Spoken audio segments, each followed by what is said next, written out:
Esses dias eu vi um artigo do presidente do Tribunal de Contas da União falando, né, se o Brasil continuar do jeito que tá, daqui a 5 anos a gente não vai conseguir mais pagar as aposentadorias.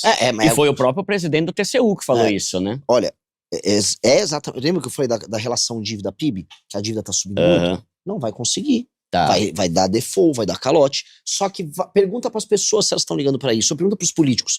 Pergunta se algum dos outros candidatos a presidente, pré-candidatos a presidente, Lula, Flávio, Zema, Caiado, estão falando disso nessa mesma intensidade. Porque tira voto.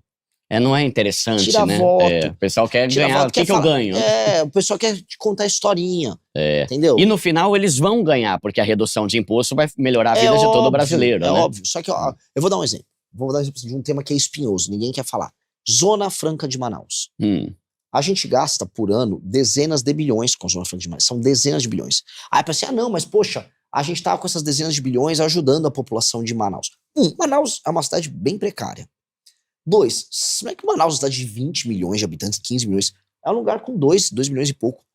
Não tem tanta gente assim pra você gastar dezenas de bilhões para você manter aquilo ali. O que a gente tá alimentando? A gente tá criando um grupo de empresários, empresas que vivem desses benefícios fiscais, ficam multibilionários. Aí vai dar, não sei se a Coca-Cola ainda tá lá, mas a Coca-Cola tinha operação operação de moto, não sei o quê, com uma irracionalidade que não faz nenhum sentido você produzir ali aquelas peças, nenhum sentido. E com a justificativa, mas se não fizer isso, acaba. Mentira, não acaba nada. A gente consegue fazer uma transição para outro modelo que não dependa de subsídios como hoje.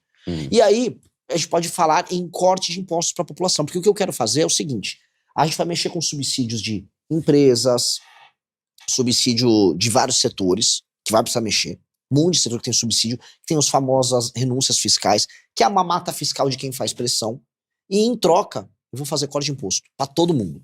Então, ao invés de eu beneficiar o fulano aqui, ali ou ali, tudo que eu cortar vira corte de imposto. Então eu beneficio todo mundo. Porque a gente tem que parar de ter exceção. A gente é o país da exceção. Então o cara das zonas francas de Manaus, não, eu sou exceção. Galera, eu sou diferente. Mas por que você é diferente? Só 2,5 milhões de pessoas vivem aí.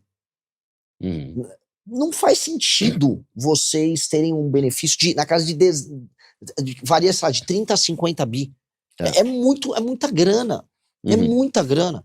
Se for pegar o orçamento da prefeitura de Salvador, que é uma prefeitura similar a Manaus, um pouco maior até, ela não ela é muitas ordens de magnitude menor do que o que a gente gasta para permitir a existência da Zona Franca. Então, assim, a Zona Franca de Manaus tem que ser substituída por um modelo, por exemplo, que não dependa de peças logisticamente tão pesadas, tem que fazer cabotagem, avião, roda para lá, um custo logístico estúpido. Aquelas peças, se você acaba com a Zona Franca de Manaus, realmente não vai ficar nenhuma daquelas metalúrgicas ou montadoras de produtos, porque aquilo é logisticamente inviável. Só que você ter toda uma cadeia de produção ligada a farmacêuticos, ligada a produtos oriundos do universo da floresta, os serviços que você pode ter ali, você consegue ter uma economia boa, sustentável, que mantenha bons empregos. O que não dá é a gente gastar tanto para ter isso. Aí, dentro desse ponto ainda da economia, na minha percepção, o Bolsonaro, ele tentou diminuir o tanto de gasto público cortando um monte de cargo, e o Lula fez o oposto. Faz sentido isso?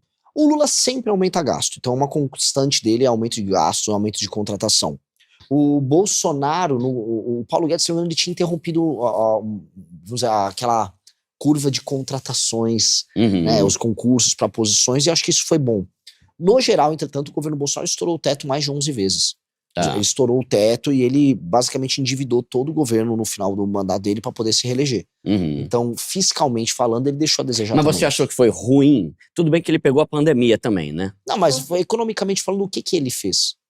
Ô, Renan, aproveitando aqui a pergunta do Duda, era basicamente a mim. O Brasil tá tão bagunçado, né? E a gente, quando fala de economia aqui no Educação Financeira no programa, a gente fala que a pessoa tem que cortar isso, cortar aquilo, se sacrificar. Aí que você falou do Bolsonaro é mais ou menos isso, né? Ele até começou a fazer no final para ganhar voto, ele teve que se render, aí se endividou todo, certo? Então, é difícil, né? Pegar 4 anos e para organizar o Brasil que tá bagunçado. E tem tempo para isso em 4 anos? Eu acho que a gente precisa de ter um remédio amargo que vai ser feito sem pensar na próxima eleição. Porque você não tem certeza se você vai ser reeleito. Tem que fazer o que precisa ser feito. E tem que fazer de uma maneira que quem pegar depois o governo não possa estragar o que foi feito. É que o Brasil muda a cada 4 anos, né? Muda. E o problema, assim... cara, eu só fui entender de vez essa dinâmica rodando as regiões mais pobres do Brasil. Tipo assim, vou pro interior do Maranhão. Quando você vai e você entende a dinâmica da política nesses lugares, as pessoas todas dependem de migalha do governo. Essas cidades nos interiores do Brasil vivem de migalha. O governo vai tacando migalha ali e as pessoas vão ter que sobreviver dessas migalhas. Isto, sinceramente, justifica, não que justifique, no sentido positivo do termo, isso explica o porquê chega a eleição, os governantes vão jogando, vão tacando grana, porque eles têm uma política de financiar e subsidiar o miserável pro miserável votar nele no fim do dia. É esse o jogo. É um jogo político muito perverso. Este jogo político precisa acabar. Porque toda a classe política brasileira é sustentada por isso. E quase todos os governantes, eles trabalham pensando apenas nisso. Nessa chuva de subsídio, nessa chuva, no fundo, de compra de voto que tem. O Bolsonaro fez. O último mandato do Bolsonaro, o ano do mandato do Bolsonaro, foi sobre isso. O Lula tá fazendo agora. Neste ano eleitoral, o Vale Gás, a energia elétrica para todo mundo. Agora, ele vem com tem o pé de meia, vem com o Desenrola 2.0. Agora ele quer fazer o Desenrola do Agro. E ele quer fazer algum subsídio para motoristas de aplicativo. É tudo, repara, é tudo sempre na exceção para ele pegar um setor aqui, um setor ali. Ganhar voto. Aqui, é isso, é ganhar voto. Enquanto o que a gente precisa fazer pro Brasil não é para um setor aqui ou ali, é uma coisa flat, é para todo mundo. Tá. A gente precisa alterar as regras para beneficiar todo mundo. Quando você vai querer num setor aqui ou ali, é o que você tá fazendo cálculo para comprar o voto. O Lula quer, quero 2 milhões de votos de motorista de aplicativo. Eu quero pegar o pequeno agricultor familiar que está endividado. Aí ele vai fazendo essas políticas. E dá resultado, né? E dá.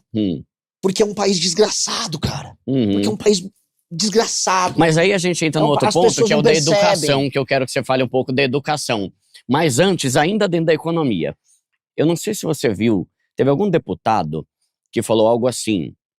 A gente agora vai dar isenção de imposto de renda para quem ganha até 5 mil. Beleza. O cara fez os cálculos e ele falou que se o governo diminuísse os gastos, daria para dar isenção para quem ganha até 12 mil reais. Meio que mostrando que se o governo gastasse menos, a população poderia se beneficiar muito mais. Mas é óbvio. É isso. É óbvio que são os gastos obrigatórios que eu falei. E aí a minha pergunta, diminuir número de prefeituras seria uma opção, sim ou não? E privatizar a empresa, se seria uma opção ou não? Privatizar a empresa tem um impacto fiscal pequeno. É pequeno. Num mundo que vai estar em conflito, em guerra, por conta de recursos naturais, a gente está vendo isso acontecer agora, eu jamais venderia a Petrobras para outra nação. Porque o que aconteceria hoje é uma privatização aconteceria com a Arábia Saudita, a Aramco comprando a Petrobras, ou com uma estatal chinesa comprando a Petrobras. Eu ia pegar uma empresa estatal e ia dar para outra empresa estatal, só que dessa vez de outro país. É mais fácil a gente regular o setor de uma maneira bacana, pro-business, pra gente facilitar que as pessoas tenham acesso a gasolina e combustíveis baratos, do que eu sair vendendo as coisas. É aquela coisa, sabe assim, de educação financeira. Você não resolve as suas dívidas, e aí como você não tá pagando as contas em casa, você começa a vender os teus bens em vez de cortar suas despesas. Entendi. Então eu sou contra. Primeiro que o efeito é nulo. Se a sua despesa corrente vai estar alta, você vai precisar vender outra coisa no mês seguinte. Tá. Eu prefiro, vamos resolver no campo da despesa, do que precisar privatizar para pagar a conta. Eu não vou fazer isso. A privatização tem que ser assim, eu preciso do Correios, eu preciso de uma fábrica de camisinha que tinha lá acho que no norte. Não, então não vou ter. Tá. Então vamos vender isso aí, porque não precisa, o Estado não tem que ter essa função, isso gera distorções no setor. Isso é uma coisa. Agora, vender empresa para pagar a conta, eu acho vergonhoso. A gente tem que, porque aí foge você de resolver o essencial, que é resolver a despesa. A gente tem que resolver no campo da despesa. Você só tá se desfazendo do seu patrimônio, mas não tá resolvendo... Exato. Tá. E assim, quando a gente fala do básico de educação financeira para as pessoas, a gente fala muito sobre isso. Eu acho que tá no cerne de um trabalho como o teu. Como a pessoa deixa... A base de deixar de ser pobre é controlar também as despesas. E às vezes as pessoas entendem esse recado para a vida pessoal delas, mas não entendem pro governo. Tá. O governo precisa fazer essa lição básica. É uma lição básica. Com essa lição básica, aí a gente faz todo o resto. E sim, de fato, se a gente controla as despesas, nós não precisamos ter as alíquotas de imposto alta que nós temos. O brasileiro paga muito imposto. Mas o brasileiro é um país pobre. Então a gente está num ponto que é único no mundo, que a gente paga impostos tal qual um país rico e tem serviços tal qual um país pobre.